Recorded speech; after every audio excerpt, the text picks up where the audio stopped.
thank you for coming today. My name is Pam Lahoud, and I'm a program manager on the SQL Server engineering team.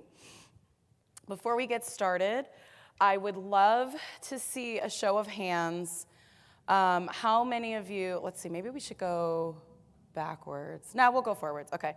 How many of you are on, yeah, I'm gonna go backwards. Anybody running 2019 in production? Yes, we have a production 2019, sweet. Okay, 2017. Oh, wow, good, a good number of you. 2016? Yeah, a lot of you, probably the majority is 2016. 2014? Yeah, 2012? 2008? Yep, I knew you were still out there. Anybody got older stuff? Uh-huh. Anybody got anything older than 2005? You going back to 2000? Yeah. Anybody older than 2000? Nobody's running SQL 7. Okay. Winner, winner, chicken dinner. Okay, awesome. So I just wanted to get a sense of where everybody's at.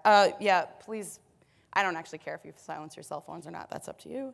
I won't be offended if you have to run out and take a call, by the way. Explore everything PASS has to offer. I hope that all of you have been enjoying the great stuff available to you here at PASS. Not too much left, right? We're nearing the home stretch. Okay, so yeah, a little bit about me. As I said, I'm a program manager on the SQL Server engineering team. I wear the tiger ears because I am part of a team formerly known as the Tiger Team, and will always in our hearts be known as the Tiger Team. My focus is primarily on the storage engine. So my team delivered things like the tempdb, memory optimized tempdb metadata you might have heard about, last page insert contention, things like that. But obviously, I've been working with SQL Server a long time, about 20 years. So, so I focus on general topics as well. And I'm an MCM. MCM for life. Okay. And SQL got us on Twitter. So this year for PASS, how many of you have been following these learning pathways? Yeah, some of you, okay. So this session that you're in this afternoon is part of a learning pathway that we put together called Modernizing with SQL Server 2019. So this is the third session in the series. So have any of you gone to the first one or two sessions? Yes? Okay, great. Okay, good. So that was kind of like talking about the different offerings we have in Azure Data and which ones might be appropriate for you. And then talking a little more about the different features in 2019. And then what we're going to talk about today with this modernizing talk is just a little bit about what our recommended best practices are for how do you perform that migration or that modernization effort. So what's the process that you should follow and what are some of the things that you should consider? But more importantly, what are the tools that we offer to help you do this while minimizing risk? Okay, to make this as painless a process as possible. So then this afternoon at 4:45, Pedro Lopes will be doing the companion session to my session, which is SQL Server Migration, the Last Mile. And so I'll be taking you right up until you make that cut over to 2019. Or 2017, and he'll be showing you how to take that the rest of the way forward. So he'll talk more about things like database compatibility certification and some of the tools that help you once you get to that new version to make sure things are working as well as possible. Okay, so that is a great follow-up to this session. So as I mentioned before the talk started, not everyone was in the room yet. If you've seen one of our modernization talks over the last year, this is pretty much the same content. So if you've already seen it, this may be familiar to you. The difference is that Pedro and I used to do this in a single session, and then by the end of the session, we were like going like crazy trying to squish everything in, and we didn't have time for all the demos. So what we decided to do this year was separate this out into two sessions so that we could really cover the details of everything we want to cover about this process, because it's a really important process to consider as you're modernizing your database environment, okay? And then the last session in the learning pathway is Bob Ward's talk on Kubernetes, which will be Friday at 8 a.m., bright and early, hopefully before all your flights. And if you haven't started digging into the world of containers and Kubernetes yet, I absolutely encourage you to pick up some sessions around Kubernetes and container architecture while you're here. it is very likely the next wave of database infrastructure. And it's what big data clusters, if you guys have been hearing about the new 2019 big data clusters, it's built all around this containers and Kubernetes. So it's really going to be key knowledge for you moving forward. So I highly encourage you to attend that session if you can fit it in as well. Okay, so why should you upgrade? These are the two slides, this was the old slide that I had where I said winter is coming. Guess what? It's here. So SQL Server 2008 went out of service on July 9th, 2019, which is in the past. So all of you that are still running 2008, hopefully you have an ESU in place, extended support services, yeah? I see some nods, but I bet not everyone has that. So it's kind of important if you're not already figuring out how you're going to get off 2008 to make sure that you're thinking about that journey so that you can, not only so that you can become supported, but also so that you can take advantage of all this innovation that's come in SQL Server, not just in 2019, but in 2017 and 2016. There's a lot of innovation there and stuff that can make your job easier. So it's important for you to be planning, for that next step. Okay, so is it the right time to modernize? So a couple of considerations that you might be having as you're thinking about, is it the right time to jump in and modernize my SQL Server? Do I need to modernize to reduce costs? So all of these new innovations that come with these new versions of the product come with efficiencies, things that will let you take better advantage of your hardware, things that'll make code run faster. So if you could just refactor your code, or maybe just migrating to one of these newer versions will instantaneously make it faster. With IQP, the intelligent query processing, we've got some customers that just upgrade and everything gets faster. Well, if it gets faster, then you don't have to put so much investment into that big beefy hardware. So can I reduce costs as far as my total operating costs? Can I even, maybe manage more servers with the same amount of people because it just gets easier to do? Do I need to maintain compliance? So maybe I have vendor apps that require compliance. Maybe I have standards that I need to comply to, like GDPR or HIPAA or all these different things, where I might have to be on a modern version in order to either build the tools that I need to be compliant or to actually have my application be compliant. To keep vendor support. So, maybe you need to get a new version of your vendor's application and it's only supported on newer versions of SQL Server. So you have to go along with it. And I do realize that the opposite of that might be true. You might have vendors that say, sorry, with that version of our application, we only support 2008 and you can't go any higher. So we'll talk a little bit about some of the things that you can do to get around that issue as well. But for ISVs, for software vendors, maybe your customers want to be moving forward, and you need to think about, okay, how do I get my code how do I certify it so that I can ensure that this code is going to work on these newer versions of SQL Server? So I need to think about that as well. And kind of following along from that is this idea of the modernization cycle as being the database platform and the application tied together. We tend to very tightly couple upgrading your application with upgrading SQL Server, with upgrading the SQL Server platform.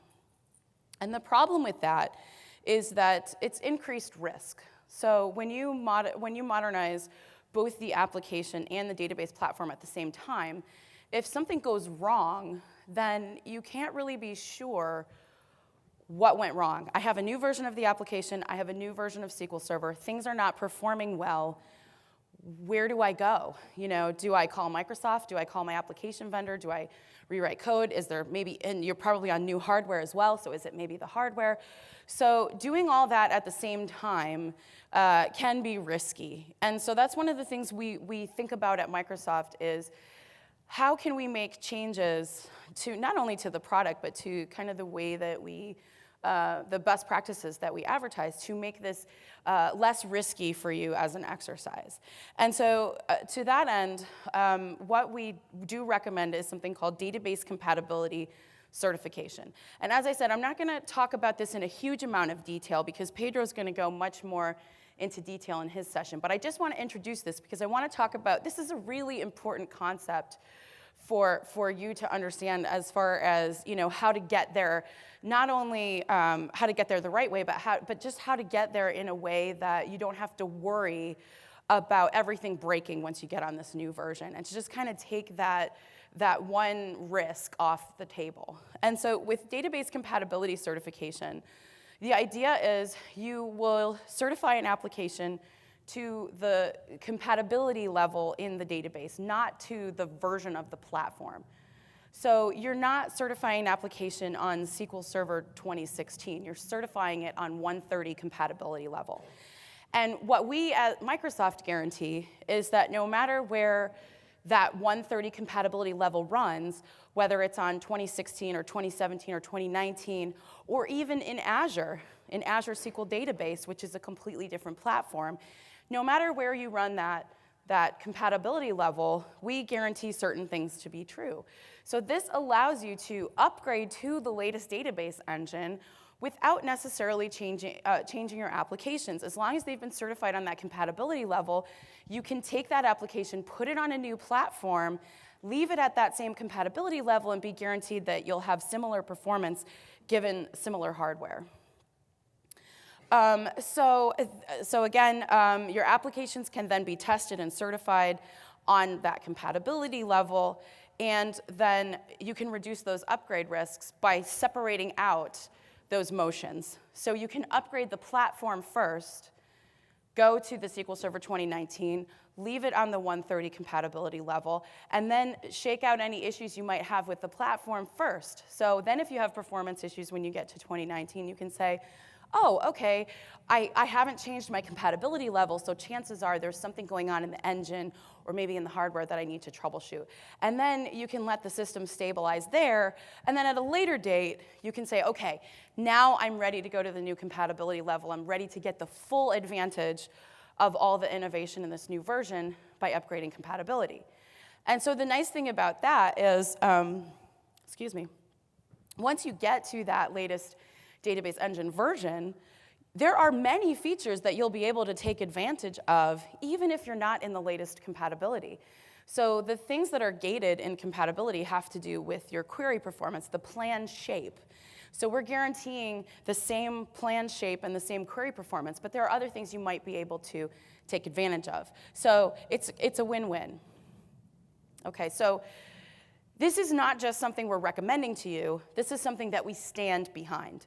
This is something that it's an assurance that we're making to you that if you do move to a new version of the database engine with an older compatibility level, and your plan shape does change, some of the performance profiles do change with your queries, we will investigate as if it is a bug. Because what we're saying is we're gating all these features by this compatibility, all these changes to the query optimizer that we make, whether it be bug fixes or just innovations in the query. And okay, Pedro does what's up? A support case. Sorry, what? I said bug. Oh, I'm sorry. Okay, so you can open a support case and we will work with you. Okay, sorry, I'm not supposed to say the B word. And I'm on camera, Pedro, by the way. Yeah, I'm in trouble now. Okay, anyway. Okay, so you can open a support case and we will support you. Okay, so this is kind of, I know you told me to take out this slide, Pedro. It's kind of reiterating, but there is some extra stuff here. So the idea here is predictable performance when you move to this new version. And to that end, we offer tools that you can run against your database and your application to try to identify anything that may become a potential issue in newer versions of SQL Server. So what you can do is use these tools, and this is what we're going to talk about today, are the tools that we provide to you to allow you to identify these issues before you do the migration. And then if you do have issues after the migration, after you've upgraded compatibility, as long as you've got a clean run from one of these assessment tools, then we will support you, and we will make sure that we come to some sort of a resolution on whatever your issue is.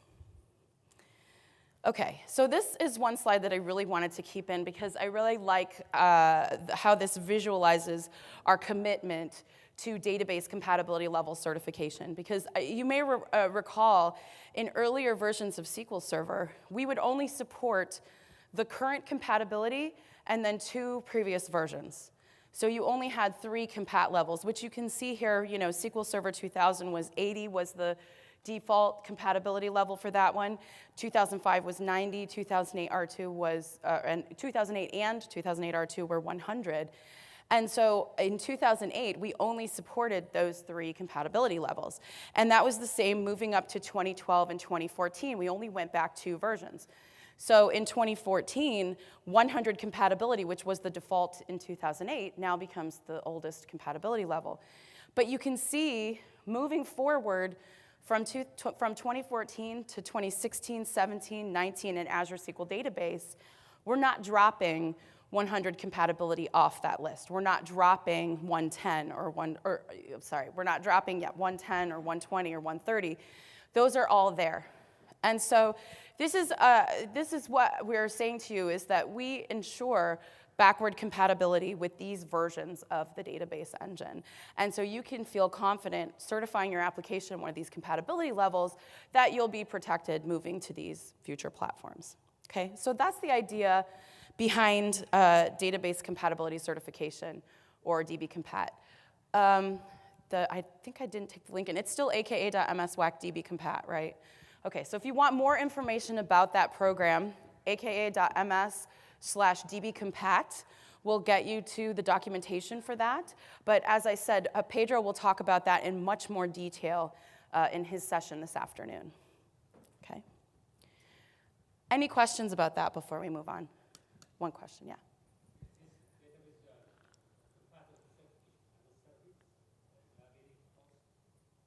Oh, does this database compatibility certification have any cost associated with it? Yeah, so the concept itself doesn't have a cost. What would have a cost is if you open a support ticket, you would actually have to have a support contract. But if we do decide that it's a product issue that has a hotfix, then you wouldn't have to you may not have to pay for that support call. So there's not like a direct cost associated with it. Okay, great. So let's move on into the upgrade process. These are the 2 slides that I added on the fly right before we started because someone had asked me about side-by-side versus in-place upgrades. We took this out because of time a while ago, but then I realized in 75 minutes I've got plenty of time to talk about this. So I don't want to focus too much on the actual cutover strategy because what I really want to talk about today is what you do before you do the cutover. But it's worth talking a little bit about how do you actually do this migration. And much of what we're going to talk about today, the tools that we're going to talk about today, are easier if you're doing a side-by-side migration. So the difference here is, do I stand up a brand new SQL Server instance, either on different hardware or on the same hardware, and then have a period of time where both instances are running side by side? Or do I do an in-place upgrade? Do I take a downtime window and then upgrade the server and then bring it back online? And my preference has always been for side by side. And the reason for that is it gives you a better rollback strategy. You have more options if there's some sort of failure when you get to the new version and you need to roll back. So I just think not only for rollback purposes, but also for testing purposes. Everything we're going to talk about today requires planning and requires probably weeks of testing before you even think about actually changing your production server. So if you do this side-by-side upgrade process, then you hopefully have extra hardware available, but you have a place where you can stand up that new version of SQL Server and spend some time testing it. Spend some time getting to know your applications on this new version of SQL Server, run all of our assessment tools, do some A/B testing and that sort of thing. And doing a side-by-side upgrade really allows you to do that. Also, you can generally shorten your downtime window for an upgrade if you're doing side-by-side, because you can do things like log shipping or replication up to that server so that all the data is already there and the cutover is very quick. So that's my preference.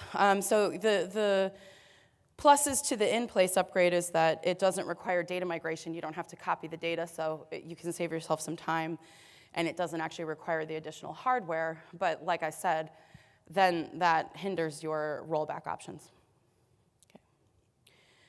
Okay, so some of those things that you can do when you're doing a side-by-side migration are things that you can do to get that data over there ahead of time. And all of these will help you shorten that downtime window. So log shipping is one thing. Log shipping is essentially backup and restore, right? You're backing up, you do a full backup, you restore that on the other side, and then you take transaction log backups, ship them across the wire, and restore them. So you're constantly restoring. So whatever your transaction log backup window is, that's how much your data interval is, and then you just keep restoring those. So however long it takes you to restore, however much time transaction log you have, that's how long your downtime window is basically. So you would take primary offline, restore the last backups, recover the database. So that also you have to take into consideration the time recovery might take. And then, you can bring that online. So that's one way, very simple way to do that. Replication can be faster because you don't have to go through that recovery process. You don't have to restore and do recovery. But replication might be a little more complicated to set up. So that depends on how comfortable you are with replication. Backup and restore, well, that might take a while if you have, depending on how large your database is, or how many databases you have to migrate. Because if you're taking a full backup and then you're restoring a full backup, in order to guarantee no data loss, you're going to have to take the primary offline and then, the old version offline, back it up, restore it on the new version, and then come up. So that might take quite a bit more time. Same with any sort of a copy. You could also copy the files if you have them on a SAN, and then that's going to take however long it takes to do the file copy of your database files. So availability groups is another option. So you can have two different versions of SQL Server in the same availability group, so that allows you to replicate. But that's a one-way thing. So once you get up to that new version, you can't replicate AG down version. So it's a one-way trip, but it's another way, especially if you're already leveraging availability groups, that's another way to get that data up there and keep it synchronizing while you're getting prepared for the cutover. Okay. Yeah. What about the OS? Oh, if you need to upgrade the operating system as well as SQL Server, you mean? So I do think that Windows Server. Don't we support heterogeneous versions in the cluster for? Yeah. So I think that is a possibility. It's going to depend on what version of the OS you're on, because 2016 is the minimum. Yeah. So it really depends on what version you're coming from. But if you're doing full OS and SQL Server, again, I would do side by side. And I might opt for something like log shipping that's a little bit easier to manage. To me, log shipping is probably the easiest on this list to configure and set up, aside from just backup and restore or file copy. But it's the one that gives you the least downtime with the least amount of management in my mind. Okay, but again, it's a preference thing. It's what you're comfortable with. Yeah. How about mirroring? Yeah, in theory, you could use mirroring. So I guess I should add that to the list. It is still there in the product. What? No, Pedro's like, no, don't tell him to use mirroring. Well, I can't lie, Pedro. It would work. Yes, you should definitely migrate to basic availability groups. Not going to lie, but in theory, it would work. Okay. All right. So that's kind of just a little bit about process, but it's not really what I wanted to talk to you about. Really what I wanted to talk to you about is minimizing risk with the database migration guide. So for those of you who are still on 2008, why are you still on 2008? What's that? Vendor? Budget. Oh, budget. Oh, core counts, yeah. Let me just take a side note on core count. If you get to a much more performant database engine on 2019, you might be able to cut your cores. Yeah, exactly, okay. Yeah. Oh, yeah, and that's fine. You don't do a one-for-one mapping. But I just wanted to throw that out there just to be sure. Budget's one thing. Is anybody doing it because they just don't want to bother the application and they're worried about what would happen? Some people are, okay? Everybody's like, no, I'm okay. Let's just cowboy up and do it, yeah. But a lot of folks, risk is a big deal, especially if you're supporting a 24/7 application and you're in an industry that's like absolutely no downtime, nothing can break. This just has to work, and it's working now. So don't break it. Don't fix it if it's not broken. So that's a real aspect to thinking about when are you going to do this upgrade. And so the idea behind this database migration guide is to minimize risk, to help you work out the kinks before you even think about, oh, am I going to do a side-by-side or an in-place upgrade? Before you even do that process, look at your applications, test them, test the environment, and figure out what could possibly go wrong. Do it all before you even think about doing the cutover, and use these free tools that we provide you to help you minimize that risk, to help you get rid of all of those things that are kind of nagging you in the back of the head. What if? If you test it, you can figure out most of that before you even do that cutover. And so that's the idea behind the database migration guide. So this is something that we're calling reliable upgrades, this process. And this database migration guide is available at Microsoft. I will upload these slide decks so that you can have these links. But if you just do a search for Microsoft Database Migration Guide, I'm sure you'll find it. It's actually kind of a wizard-like experience where you say, okay, where am I coming from? Where am I going to? And that can be either Azure or on-prem, and which version of SQL Server, and it will walk you through step by step. Here's how you should do it. Here's how you would test for compatibility issues. Here's how you would test moving compatibility, and it's actually step by step, links to all the tools, instructions on how to download and install all the tools, and it really walks you through this framework from beginning to end, according to your specific scenario. So it is an invaluable resource when you're thinking about planning one of these migrations. So I absolutely encourage you to check that out. And that's what this whole presentation is based on, that database migration guide. Okay, so fully automated using free tools from Microsoft. We provide you with everything you need to be able to walk through this process. Sorry. Okay. The first tool, and this one's maybe not a requirement for some folks. The first tool is the Microsoft Assessment and Planning Toolkit. This one's been around forever, but this is the kind of tool you would use if you're not sure what you have out there, if you're not even sure whether you have SQL 2008 out there or not. This is the tool you could use. The next one is the Database Migration Assistant, or the DMA. And this is a tool that allows you to analyze your code, your database objects, and your workload to look for any potential compatibility issues that you might need to remediate before you can get to that new platform. And the last one we're going to talk about today is the Database Experimentation Assistant, or the DEA. The DEA is a tool that's used for A/B testing so that you can test your workload on both your source version and your target version, and then the DEA can help you with any differences that it detects, and also can catch some of the errors that the DMA catches as well. So let's dig into these tools individually. Oh, and I have some customer quotes that will pop up here and there. We've had customers use this process, and actually, Pedro, did Ital give you any quotes on this? No, they didn't. Okay, because they use some of this as well, right? On the DEA. The extensively used DEA. Okay, so we've had a few customers that have used this process and really found it helpful. Also, not only because it reduces the time and effort, minimizes the risk, it gives the confidence, but it's also fully automated, and you can script it out using PowerShell as well. So if you have a lot of instances to upgrade, you can script this out. Okay, so the first phase of the database migration process, what am I calling this? Right, oh, guide, I'm still calling it guide, okay. So the first step in this process is discover, and that's what the map toolkit is for. It's discovering what you have out there in your environment. So things you can find out with the map toolkit, which versions do I have out there, which editions am I running, standard edition or enterprise edition, which components are installed, do I have integration services, reporting services, analysis services, what do I have out there? How many cores are on each server? How many databases are in each instance? What are the sizes of all the databases? What are all the settings? So what's the max stop? What's the max server memory?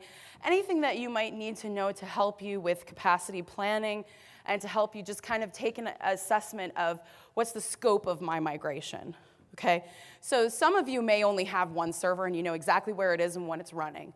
You wouldn't need this tool. This would be for folks who have like a vast data estate where you don't know if you've got people with SQL servers running under their desk and you just don't know what's out there, okay? This can kind of scan your network and look for what's out there and help you build a list of everything that you might need to migrate. Okay, the next phase of the migration guide is the assess and convert phase. And so in this phase, this is where you would be leveraging the data migration assistant. So the data migration assistant tool is what's going to start assessing your code for compatibility issues. We're looking for breaking changes, behavior changes, and deprecated features. So breaking changes would be things where your code's just not going to work.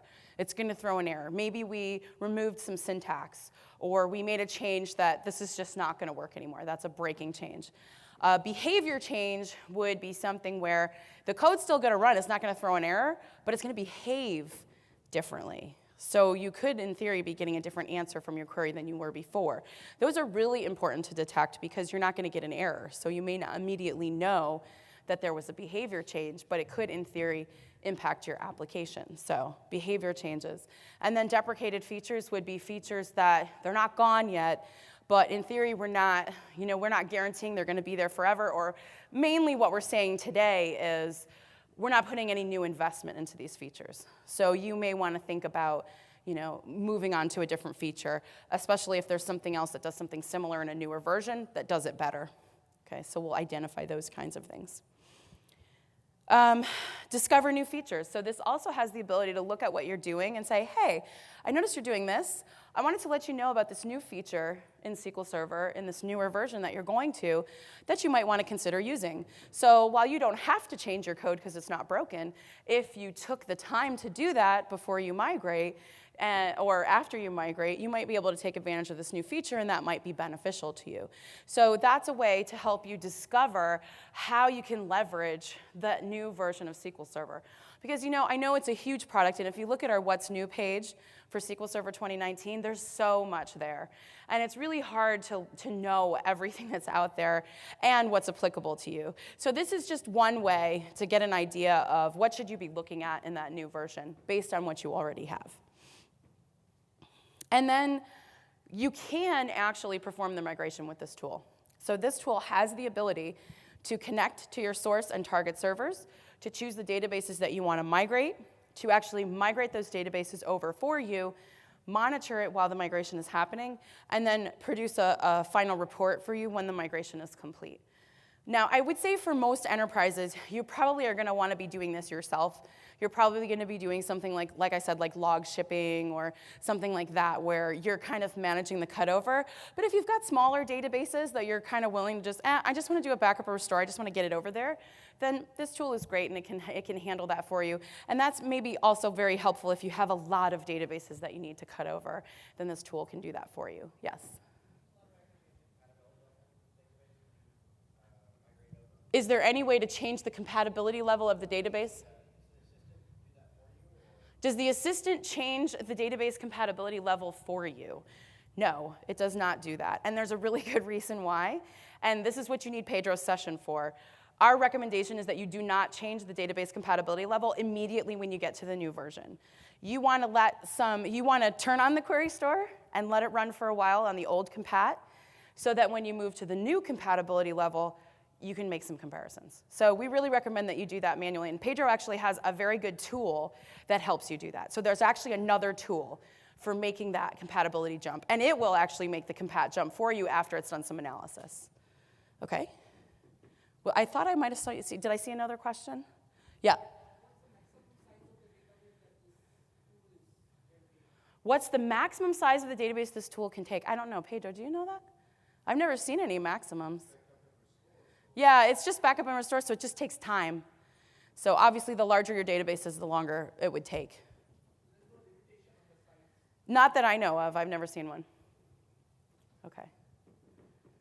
Oh, yep. Yeah. The question is, does this leave both versions up and running? Is it side by side? Yeah, it's side by side. It's just doing a backup and a restore on another server. Backup from source, restore on target. Okay. All right, cool. Hey, mouse. Did you stop working? Yep, okay, there's another one of our quotes. So identify potential pitfalls and automated remediation. Okay. Oh, sorry, there was a question?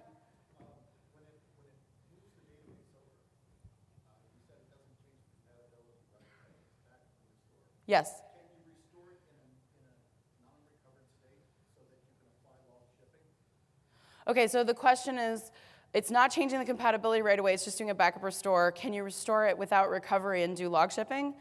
I don't think it has any options like that. It's basically doing the full migration for you. So if you want to do something like that, you just do the backup and restore yourself.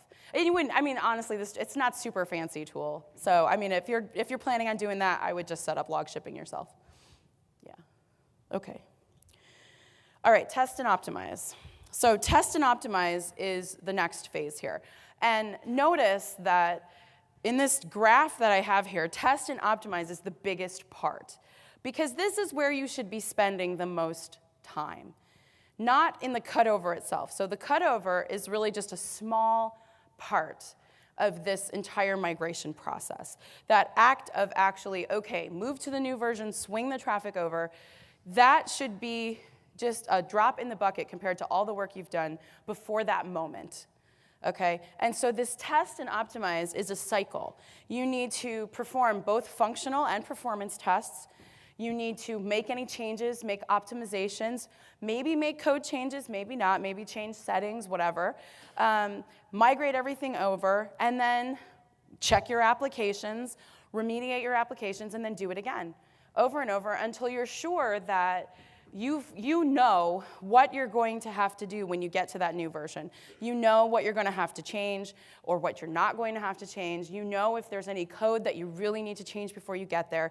The last thing you want to do is find that out once you're in production with that new version. Because once you're in production, your options are limited and you're going to be short on time.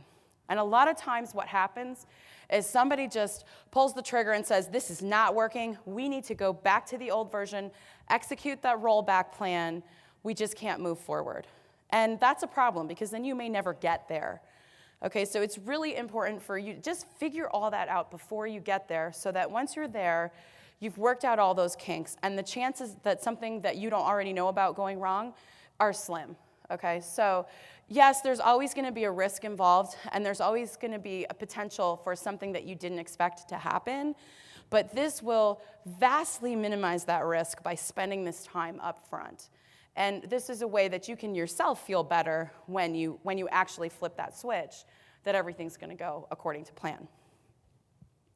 Okay, so for the test and optimize phase, this is where you would use the Database Experimentation Assistant, or the DEA. The Database Experimentation Assistant is an A/B testing tool. So what this allows you to do is run a workload on your source server and then capture that workload. You can capture that workload using trace or using X events. We always recommend X events if you're able to. It depends on what version you're coming from. And then what this tool can do is replay those traces on a target version. Now, this is not necessarily something you would want to run against your production server. What you want to do is have a test server that has your new version. So it's okay for you to capture a workload from a production server. That's okay, because you're doing tracing. So if you've done tracing in your environment before, it's the same thing. You're just running a trace. If you've not done it before, you can always run the trace for a short period of time and see if there's any impact. There is definitely potential for a performance impact when you're collecting the trace, particularly if you're CPU bound on that server. You might see a slight hit to performance while the trace is running, but that's something you can control. Okay, so it's great to capture that production workload so you have something real to test. You can, if you already have a load testing environment, you can always use that to do something similar, but the best way to know for sure is to have that production workload and to replay that on your test server. That'll give you, the closest environment to what you'll really see when you do the migration.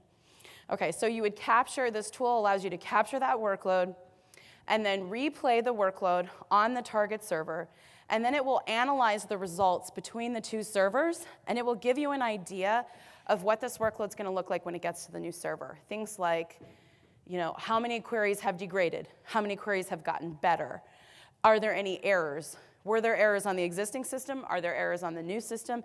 Did any errors disappear? Did any new errors occur? So this will give you a side-by-side comparison of how your code is running in the different versions of SQL Server, okay? So this is a way for you to, again, just have an idea of what's this code gonna look like when it gets there. Yeah. Okay, so the question is this something that the developers need to do, or is this something that the DBAs would do? I mean, I guess it depends on your shop, but this is not necessarily about writing new code. This is just about identifying potential issues for the migration. So I feel like it's more of a DBA thing because, we're not necessarily testing new code. Although you could if someone wanted to test out their code on different platforms, this could be used. Like, it doesn't necessarily have to be used for migration purposes, for example. If you wanted to just test, well, I'm thinking of buying this hardware versus buying this hardware, you could use the A/B testing for that as well. You can compare anything you want. So, in theory, it could be used by DBAs or developers. But in this context, this would probably be more of a DBA exercise, or whoever's working on this migration. Because like I said, the idea would be for you to generate a list of issues. This tool is not going to fix these issues for you. I should probably make that clear. None of these tools are going to automatically change your code or fix the issues for you. These tools are about identifying the issues and helping you make a plan for how you're going to get from A to B. So these tools allow you to collect a list of things, and then it'll be your job to figure out who's going to fix these things. So maybe you generate a bunch of JIRA tickets or however you manage your work, and you'll say, before we even think about migrating, all of these things need to get done. That's really what we're talking about here. Potentially, if you go potentially millions of transactions, right? The sound is focused on the Mm-hmm.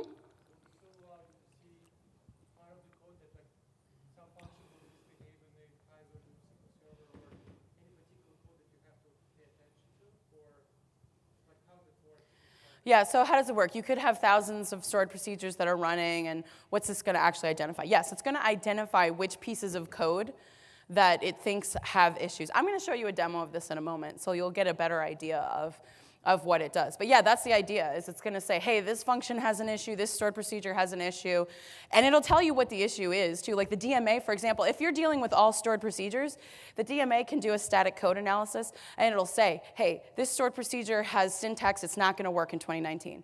This stored procedure is doing something we think has a behavior change. You might want to look at changing your code before. So it's going to identify specific objects for you. Yeah. Yes?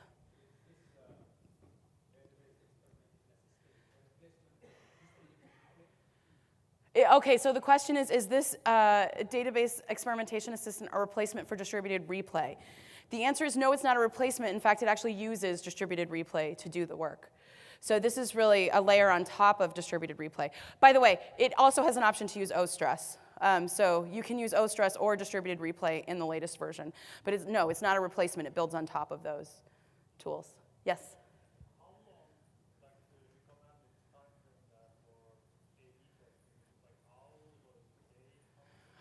Okay, so the question is, how long is it recommended to do this kind of A/B testing? Is it hours? Is it days? I would say the answer to that question is, how long do you have to run before you feel like you've gone through the entire business cycle, before you've exercised all of your business logic? And it may be you need to do multiple collections. So maybe you have end-of-month processing, for example. So you need to maybe capture a workload during your normal business hours, and then you need to capture a workload during end-of-month processing. And then maybe you need to capture another workload during, I don't know, maybe you do like overnight jobs, like batch load jobs or something like that, and maybe you need to capture a trace during that time period. So what you want to do is make sure that you've exercised all of your important business processes, and that all of that is represented in what you've collected, and that all of that gets replayed. So I would say the timing is going to vary. If you have a very consistent workload, then you probably would only have to run for an hour or so. Right? Okay. All right. Cool. All right, yes, more quotes. All right, so let's go to the demo.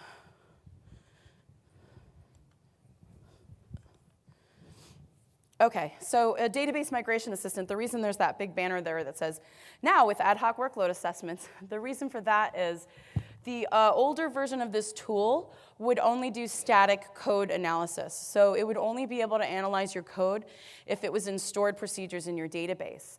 The new version of this tool will allow you to capture an ad hoc workload. Now, of course, capturing an ad hoc workload means tracing of some sort.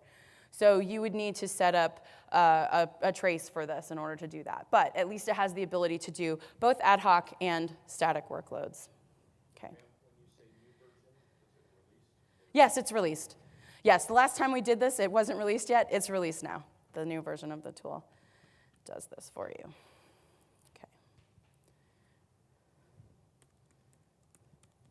Okay, so I'm going to try to do a live demo for you of all these tools. If anything goes wrong, I did capture screenshots of everything, so we can do a walkthrough, worst case scenario, but hopefully we'll be able to do this all in here. Well, that's tiny. Oh, yikes. Okay, so here I have just Management Studio open right now, and you can see I've got 2 databases. I don't know, have any of you gone to a Bob Ward session? I don't know if you noticed, but Bob Ward is a Cowboys fan. Yeah, okay, so we don't really like the Cowboys in Seattle. So anyway, we're going to upgrade from our Cowboys instance here, which is in 2008 R2, to our Seahawks instance, which is newer and better, which is running 2019 RTM. Okay, don't tell Bob. Oh, shoot, I forgot I'm being video recorded. Okay, so we'll start with the data migration assistant. So this is the assessment tool that analyzes your code and looks for potential compatibility issues. I'm not going to upgrade it right before my demo. They just released a new version for 2019. I got a little insider build that already supported 2019, so I'm not going to rock the boat, okay? Okay, so the first thing you do is create a new project. Let me see if I can do this with live Zoom, because that is probably going to help. So we're going to call this Seahawks rule. And the source server is a SQL server, and the target server is actually also going to be a SQL server. Oh, come on. I'm sorry. I'm going to unzoom for. Ooh, darn. Sorry, I'm not good with live Zoom. Pedro's better at live Zoom than I am. Okay, target server, SQL server. And we're going to create a new session. And now we need to, I'll try this one more time. So what's my target version? Actually, my target version is going to be 2019 on Windows. And I would like to check for both compatibility issues, and I'll go ahead and check for new feature recommendations as well. Okay, and then I click next. You know what? I'm sorry, I gotta get better, but I just got glasses because I'm old. I gotta get better about using them because otherwise my eyes get tired. Okay, so my server name is Cowboys. That is my source server, and we'll just connect to that here. Okay, and then you can choose. Come on. Okay, live Zoom is not being nice to me. I'll just use. Oh, even that's not working. Okay. Sorry. So you can choose the databases. I'm just going to check them and then hopefully. Dude, my Zoom is failing me, guys. I'm really sorry. So I have 2 databases on the server, and I'm going to just target both of those for migration. Okay, and then I'll click Add. Okay, and so you'll notice that the compatibility level, oh, come on. Okay. Dude. Oh, all right. Well, maybe you won't notice, but I'll just tell you. One of the databases is at 100 compatibility mode, and the other database is at 80 compatibility mode. So those are the 2 ones that I'm going to assess, and then I'll go ahead and click Start Assessment. Okay. So assessment is in progress, and so what this is going to do is, right now I'm not doing the ad hoc portion. I'm just doing the static code analysis. Okay, so if I wanted to do the ad hoc portion, there was an option on the first screen to capture a trace workload. I'm not going to do that here. We are gonna analyze tracing, but we're gonna do that with the database experimentation assistant instead. So, but everything in these 2 particular databases, everything's in stored procedures. So I don't really need to do that tracing workload. I don't have any ad hoc code here. So we're just gonna let that go. Okay, and that's finished. And now what you see here is there are several tabs. Let's try this Zoom It thing. Again, thank you, Zoom It, for being nice. Okay, so you can see there's several tabs with different compatibility levels. And so what this tells you is the issues that may arise depending on which compatibility level you run at when you get to that new version. And so you can see most of these have 3 issues. Compatibility 100 actually doesn't have any because this database was already on compatibility 100. And then if I click inventory, you can see a number of issues for inventory. Inventory has more issues. And also it also has compatibility issues even at 100 because this one was at 80 compatibility level. Okay, so this gives you a bunch of different things. Now you can see here for this inventory database, there's a few different categories here. So we have breaking changes. Again, let me do the Zoom It again. So we've got breaking changes, we've got behavior changes, deprecated features, which thankfully we don't have any of, and we've also got at the bottom just information issues. Hey, we've got a few things we just wanted to let you know, but they're not exactly problems. Okay, so breaking changes. So once you click on one of these issues here, you can see that there are details about the issue. Okay, so this is telling you constant expressions are not allowed in the order by. Here's an example of that code that's existing, and then a recommendation that you should avoid using these constant expressions in the order by clause. Okay. It's looking at the objects. So if you, okay, I'm gonna try to solve this Zoom It problem by making this window smaller. Let's see if I can do this. Yeah, if you had empty databases, you wouldn't get these errors. Yeah, fully empty databases, yeah. And again, if you didn't have stored procedures and you just ran this, because you have all ad hoc code, this also wouldn't show you anything as far as code. If there were something to do with the objects themselves, it might show you that. But if you have ad hoc code, you need to be doing that tracing, and it's looking at the code. So here, you have object details for the object that it found. So the stored procedure that had this issue was this USP list the products.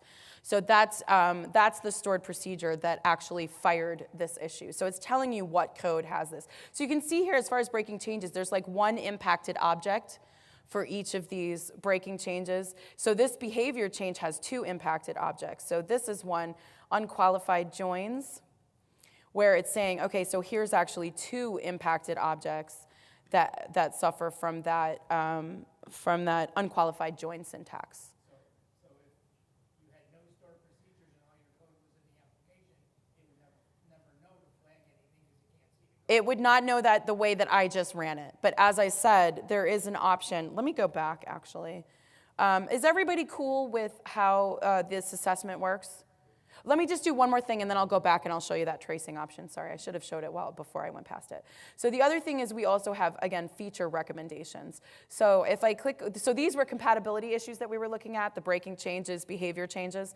But for feature recommendations, this is telling you this is not necessarily an issue, but go over to security, And we can say, oh, hey, we saw some data in your database, things like addresses, employee information, email addresses, and we noticed that this might be sensitive information based on what we're analyzing. And hey, maybe you might want to use some of these new encryption features. Did you want to?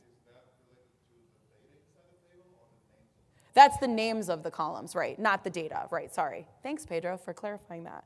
So based on the names of the columns where it's saying address type or email address, first name, based on the names, here's what we think you might be storing, and therefore you might be interested in doing things like always encrypted, for example, or data masking, dynamic data masking.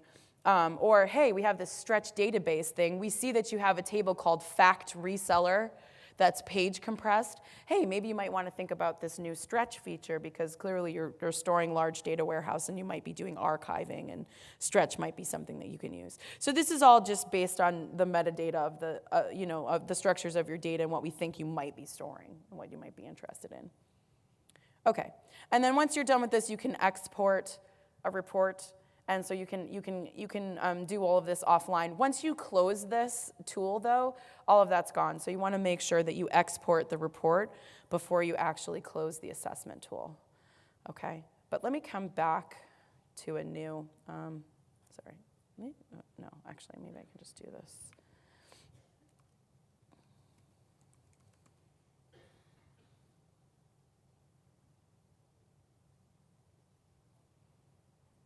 What was it here?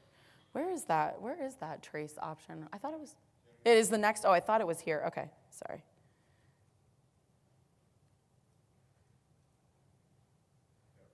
Oh, right, okay. Okay, so here's where you would browse for your trace files here.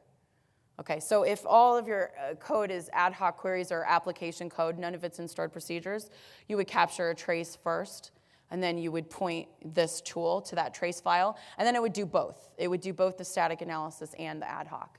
Yep. Yes, you can. It's just a sorry, the question was, can you use a trace from the DEA for this tool as well? And yes, it's just a standard trace file. Okay. Yeah.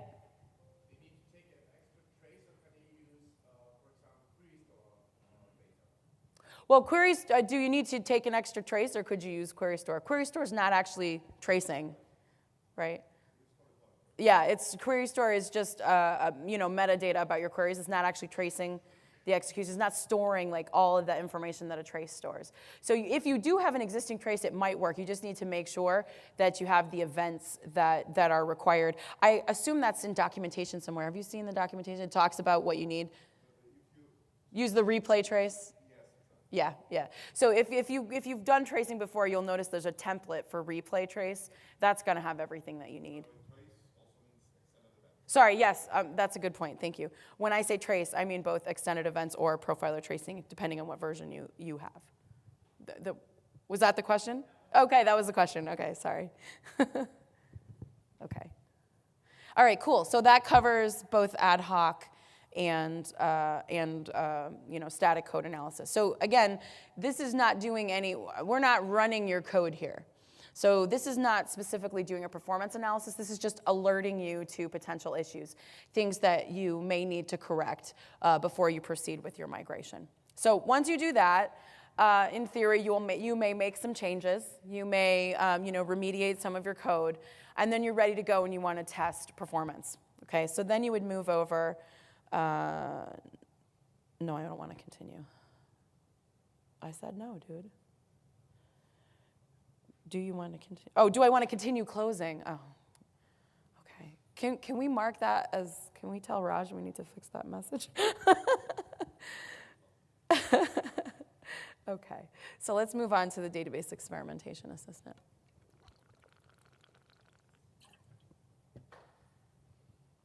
All right, excuse me.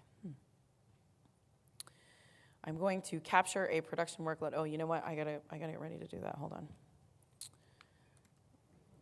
I need to fire up my production workload.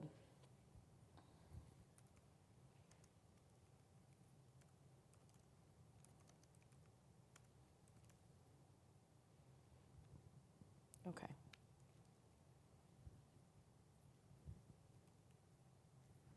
hello.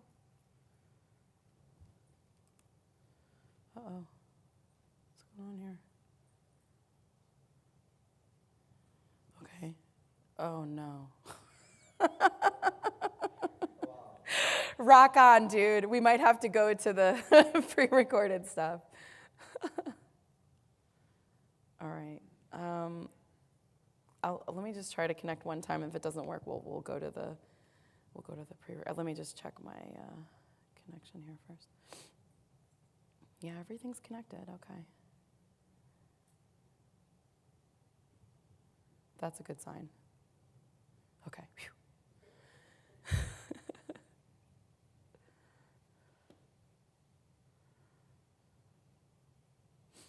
Okay, cool. All right. Pre-upgrade. Let's get that ready. Okay, so what I'm going to do is get a new capture. Let's call this Cowboys Drool.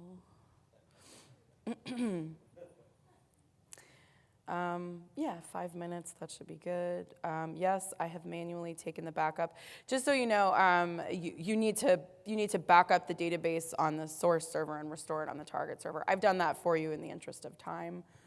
Okay, and the report server name is Daenerys. Seahawks is actually where I'm storing the report stuff. And the database name. I think I can just leave that blank, right? I can leave that blank. Yeah, I think so. And then it's going to do all of them. So if you leave that blank, it should do all of the databases on the server. Okay, oh, and I need my capture location.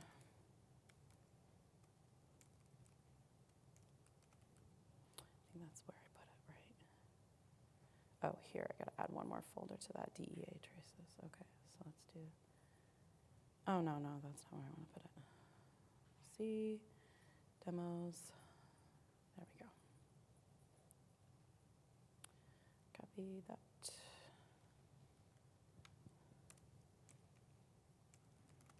Okay, there we go. That's where we're going to put. Now let's start. Should work. Okay, here we go. So you can see it's capturing the trace. So now what I'm going to do is I'm going to fire off my workload.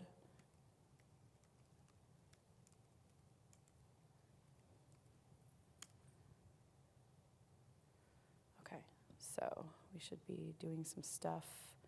Let me just make sure that we're actually doing some stuff.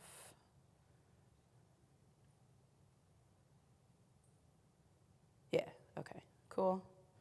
Stuff is happening. Okay, so now what you would do is just let this run. So I set this up to run for 5 minutes. I know this workload's only going to take a couple minutes. That's fine for our demo. For your purposes, again, you would be capturing, this is what we talked about before, how long you need to capture depends on your business cycles. How much tracing do you need to capture in order to be sure that you have enough to replay a significant workload? Yep?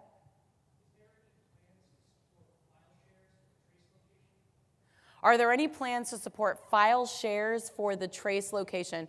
So if I have it on a network file share and I don't want to copy it locally? Right, I might not have a lot of free space on my test server. I'm actually not, I don't have visibility into that. Do you know, have you tried network shares? To store the traces, yeah.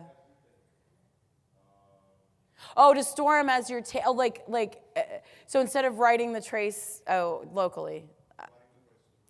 I would say you could write the trace to it. The thing is you wouldn't want to because it will add extra overhead to your tracing.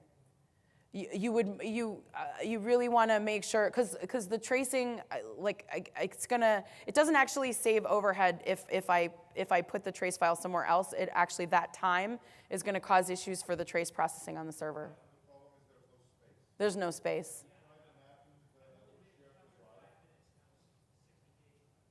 Oh, yeah, because a replay trace can be very heavy. It can take a lot of space. Okay, let's take that conversation offline, and we can talk about that after. Okay, great. So I was fine to have that conversation while we were waiting for this to finish, but it's finished, so. So, okay. I'm going to, if I stop this, it's going to tell me it failed, though, isn't it? Yeah.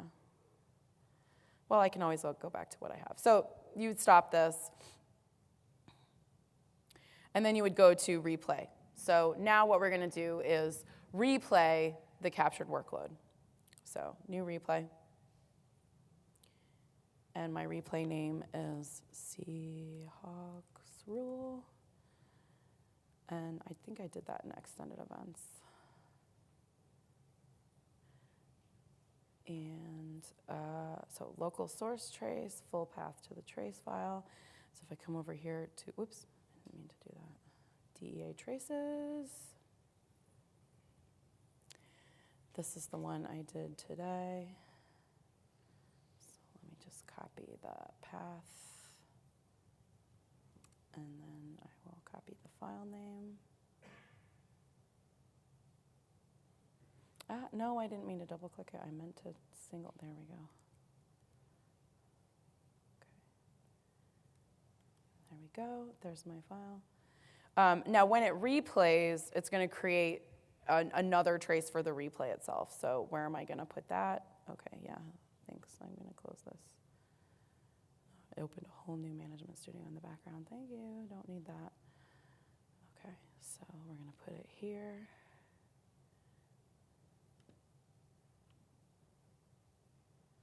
Yes, I have manually restored the database. And again, we're going to Daenerys Seahawks, all the databases, and we're gonna start.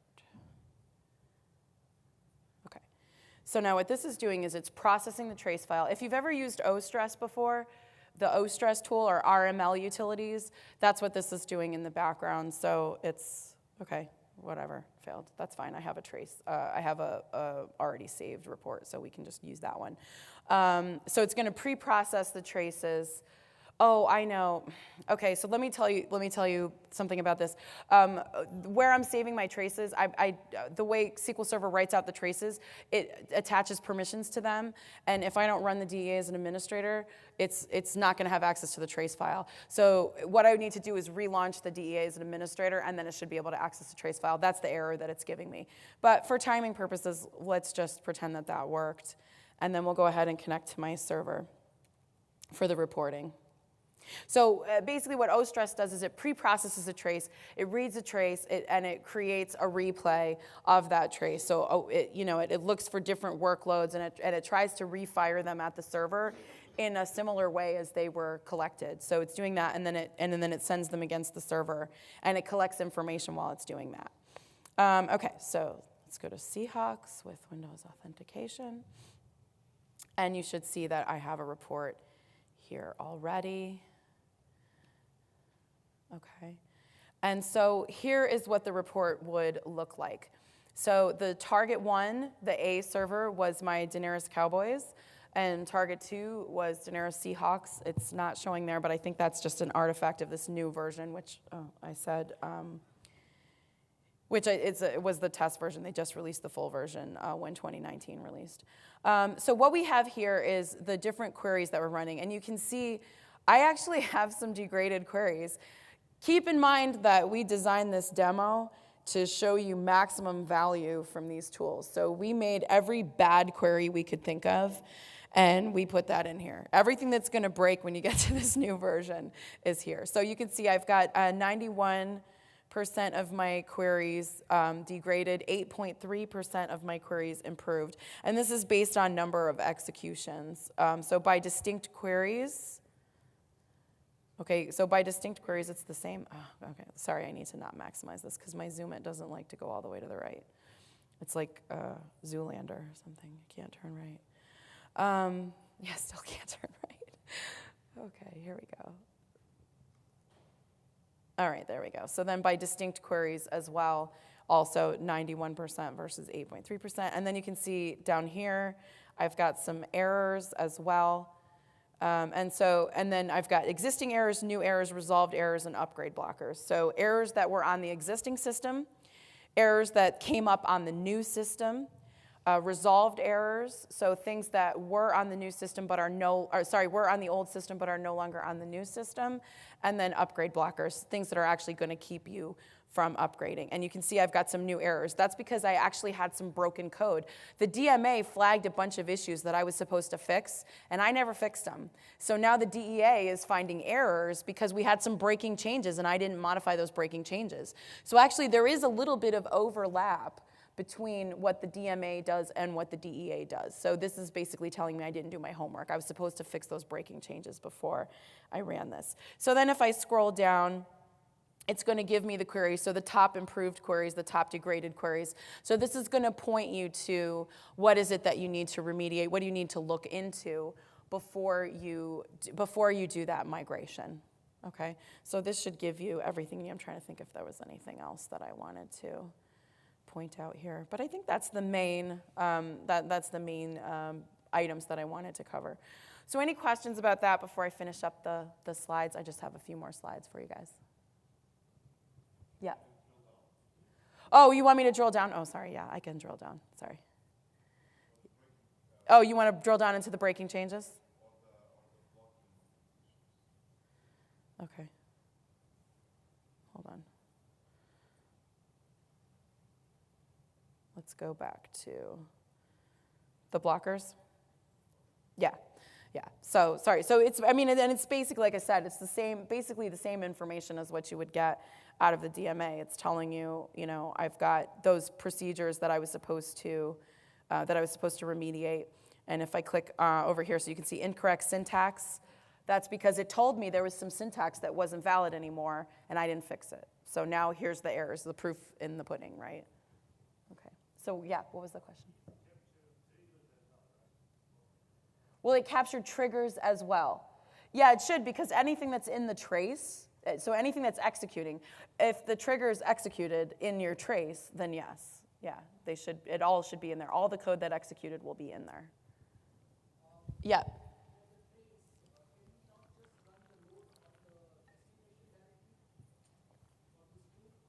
For this tool, can I not just run the trace? Do you mean run the trace outside of this tool? Okay.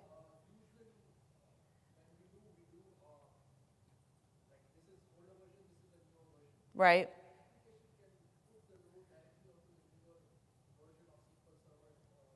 Oh, so are you saying rather than capturing a trace and replaying it, can I just throw, but it needs to be able to do that comparison. So if it's just doing it live, then yeah, so you need to capture, yeah. Because it has to run the exact same workload, otherwise it wouldn't be A/B. It wouldn't be comparing like apples to apples, right? Okay, yep. Are there any tools available for SSAS? Is that what you? SSIS. For packages, like for analyzing packages? Yeah, everyone asks me if there's any way to automatically check your SSIS packages. I don't know of a tool.